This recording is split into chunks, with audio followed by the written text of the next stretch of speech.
کیفیت میں کہ بے ہوش تھے۔ بلال کو لے کر جب صدیق اکبر تھوڑا فاصلے پہ ڈسٹینس پہ پہنچے، امیہ بن خلف اور اس کے ساتھیوں نے تالیاں بجائی، مذاق اڑایا، کس کی ہڈیاں پیس دی تھی، جس کے پلے ہم نے کچھ نہیں چھوڑا تھا، یہ دیوانہ ہے ابو بکر، اس منہ بولی قیمت دے کے اور منہ بولی قیمت سے بھی زیادہ پیسے دے کے اس کو لے جا رہا ہے جس کے پلے ہم نے کچھ نہیں چھوڑا، اپنی طرف سے مذاق اڑایا۔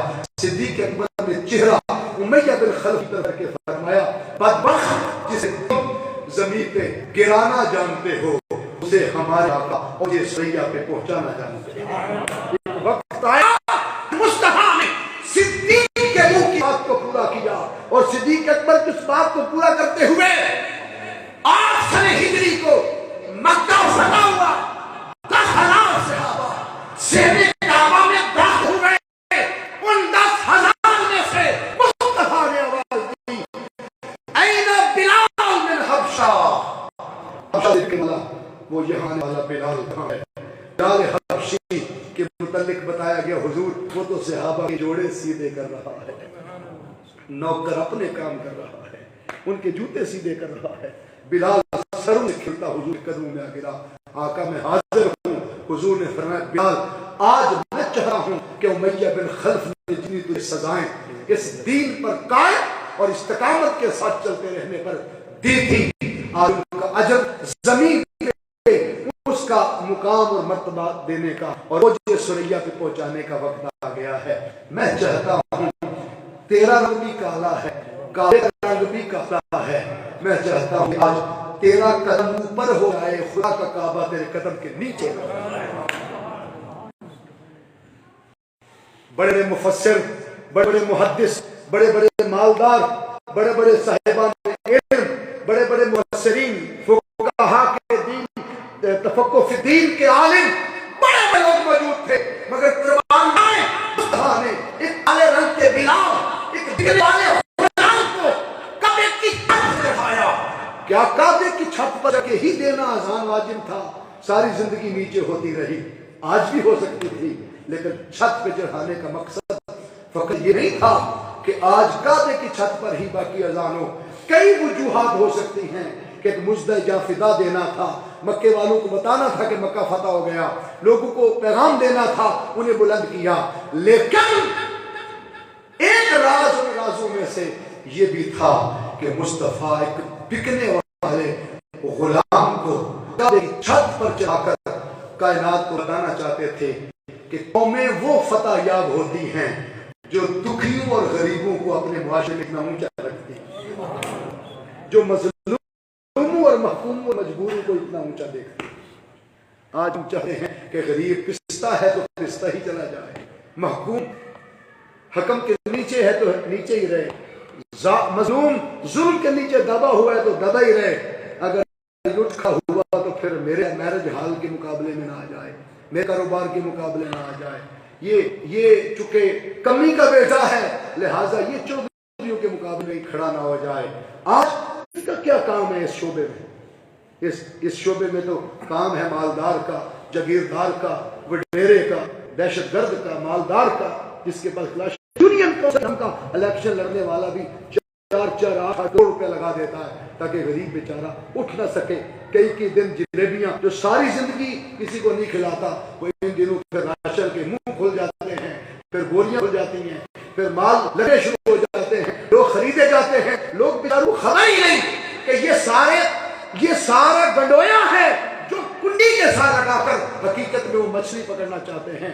اس قوم نے ساری زندگی حرام گنڈویا لگا کے حلال پکڑنے کی کوشش کی۔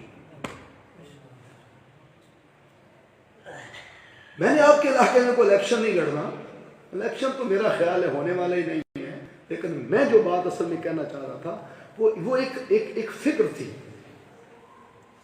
ایک مثال، اللہ مچھر کی مثال دے کر ایک فکر دیتا ہے دین کی، اس فکر کی طرف آپ کو نوجوانوں کو لے جانا چاہتا تھا کہ ہمیں دیکھنا ہے کہ کون پسا ہوا ہے محلے میں، کون غریب ہے، کون دکھی ہے، اس کے ایمان کا سودا نہ کیا جائے، اس کی غیرت کو رسوا اور ذلیل نہ کیا جائے۔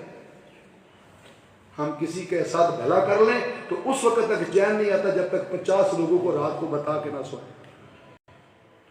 ہمارے گھر کی عورتیں اور خواتین تو عید کے دن گوشت بھی اس بیوہ کے گھر نہیں دیتی جو ان کے کام نہیں کرتی ہے کلچر کوئی نہیں.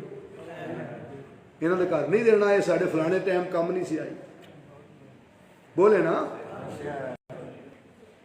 یہ فلانے ٹائم تو ساڑھے آنکھ نہیں سی لگی انہیں کہنے نہیں منیا اسی ہمیں گوشت پہ دئیے بھی گوشت اللہ کے نام پر نکالا ہے اور دے اپنی مرضی سے رہے. کیسی غلامی.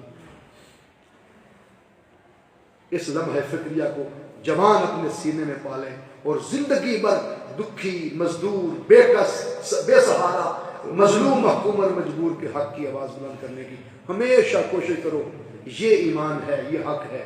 آقا صلی اللہ علیہ وسلم اس طبقے میں بھیجے گئے تھے کہ جہاں بیٹیوں کی عزتیں روندی جا رہی تھیں, جہاں بیٹیاں زندہ دگور ہو رہی تھیں, جہاں باپ کی قدر شناسی نہ تھی, جس معاشرے کے اندر لوگ منزل در منزل گہرائیوں میں اور کھڈے میں اتر رہے تھے اور مظلوم محکوم مجبور کو اور زیادہ پسا جا رہا تھا, اور جہاں غلامی کا کلچر تھا اور لوگ ایک دوسرے کو خریدتے بیچتے تھے, اس معاشرے میں آ کر مصطفیٰ نے بیٹی کو دوہری رحمت بنانے کا اعزاز بخشا اور ماں کے پیروں کے نیچے جنت بچھانے کا اعلان کیا. اس معاشرے میں ہمارے آقا صلی اللہ علیہ وسلم نے باپ کی مسکراہٹ میں اللہ کی رضا کی آشائیں رکھی. اس کلچر میں حضور نے آ کر پڑوسی کا حق مارنے والے کو جہنمی اور پڑوسی کا حق ادا کرنے والے کو جنتی قرار دیتی. اس معاشرے میں تاجدار کائنات نے ہمیں معاشرت, معیشت, سماج, اخلاق, روحانی سکھائی اور ہمیں بتایا کہ معاشرے کے اندر کون سی قومیں سر فخر سے بلند کر کے جی سکتی. یہ پیغام اپنے ذہنوں کی تختیوں پر نقش کر کے لے جائیں. ایسے غلام جب صدیق اکبر خریدتے تھے کہ جو لاچار ہوتے, کمزور ہوتے اور جنہیں کوئی کام کاج کے لیے خرید کر لے کر نہ جاتا کہ یہ تو کسی کام کا نہیں ہے, صدیق اکبر رضی اللہ تعالیٰ ایسے غلام جب خریدتے اللہ نے قرآن نازل کر دیا. اللہ نے فرمایا وَسَيُجَنَّبُهَا الْأَتْقَى الَّذِي يُؤْتِي مَالَهُ يَتَزَكَّى. کیسا ہی بندہ تھا جس نے خود کو اپنے مال کے ذریعے جہنم کی آگ سے خود کو آزاد کر رکھا تھا. اتقا, عتیق. حضور نے فرمایا انت عتیق من النار. ابو بکر اللہ نے تجھے جہنم کی آگ سے آزاد کر دیا. اور عشرہ مبشرہ میں جنہیں بشارت دی حضور نے جنت کی, ان 10 صحابہ میں پہلا نام پرائورٹی پہ کن کا نام ہے بولیے؟ حضرت ابو بکر صدیق. انہیں مارے کھائی ہیں دین پر, قربانیاں دی. اور آخری بات عرض کر کے اجازت چاہتا ہوں کہ سیدنا صدیق اکبر رضی اللہ تعالیٰ نے جب سنا نا کہ حضور نے غزوہ تبوک کے موقع پر مال مانگا. تبوک کا سفر تھا 1100-1200 کلومیٹر لمبا, بڑی ایک جنگ تھی, اس کے لیے جانا تھا جو بغیر لڑے ہی فتح ہو گئی تھی, اس کے لیے جانا تھا. اور یہ تبوک کا سفر ہے 1200-1300 کلومیٹر مکہ, 1100-1200 اس پہ جانا تھا. یہ وہی رستہ ہے کہ تبوک کے قریب جا کے وہ صالح علیہ السلام کی بستی آتی کہ جہاں حضرت صالح علیہ السلام کی اونٹنی کی کونجیں کاٹی تھی بدبختوں نے, اور وہاں پر آج بھی عذاب برس رہا ہے. اور آقا نے فرمایا یہاں سے دوڑ کے گزرو, آج یہاں عذاب برس رہا ہے. اور حضور صلی اللہ علیہ وسلم بخاری شریف کے حدیث ہے, حضور نے اس وقت گندے ہوئے آٹے اور ہنڈیا جو لوگوں نے پکائی تھی اس عذاب والے علاقے کے کنویں سے پانی لے کر وہ حضور نے فرمایا یہ آٹے بھی پھینک دو, ہنڈیا بھی پھینک دو. صحابہ نے عرض کیا حضور جنگ کے حالات ہیں, پہلے سامان تھوڑا تھوڑا لائے اور یہ بھی پھینک دے. صحابہ کو حضور نے فرمایا اس جگہ پر اللہ کا عذاب برسا تھا, اس لیے اس کنویں سے پانی بھی نہ لیا جائے. آقا پھر کہاں سے لے؟ حضور نے فرمایا اس پہاڑ کے پیچھے ایک کنواں ہے, وہاں سے پانی لا کر آٹے گوندو اور ہنڈیا پکاؤ. صحابہ جب پکا کے کھا کے آ گئے تو پوچھا آقا اس پانی کی خصلت اور خاصیت کیا تھی؟ حضور نے فرمایا وہاں سے حضرت صالح علیہ السلام کی اونٹنی پانی پیتی تھی, اس میں تمہارے لیے برکت بھی ہے, رحمت بھی ہے, شفا بھی. تو جہاں سے نبی کی نسبت والا جانور پانی پی لے اس کے جوٹے میں شفا ہے, تو مصطفیٰ کی امت کے ولیوں کے جوٹے میں شفا کیوں؟ حضور کی اہل بیت اطہار کے جوتے میں شفا کیوں؟ اور آج بھی وہ کنویں, ابھی ہم زیارت کر کے آئے ہیں, جن کنویں میں حضور لعاب دم پھینکتے تھے وہ کھارے سے میٹھا ہو جاتا ہے.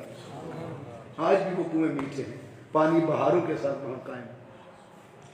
کبھی انشاءاللہ وہ حالات سنائیں گے آپ کو مدینہ پاک کے کہ کیا کیا ہوا، لیکن یہ ٹاپکس ضروری تھے۔ سیدنا صدیق اکبر رضی اللہ عنہ 22 جمادی الثانی کو آپ کا یوم وصال مبارک، ایک لمبا سفر تھا۔ حضور صلی اللہ علیہ وسلم نے فرمایا مال لاؤ، کل صحابہ مال لا رہے تھے،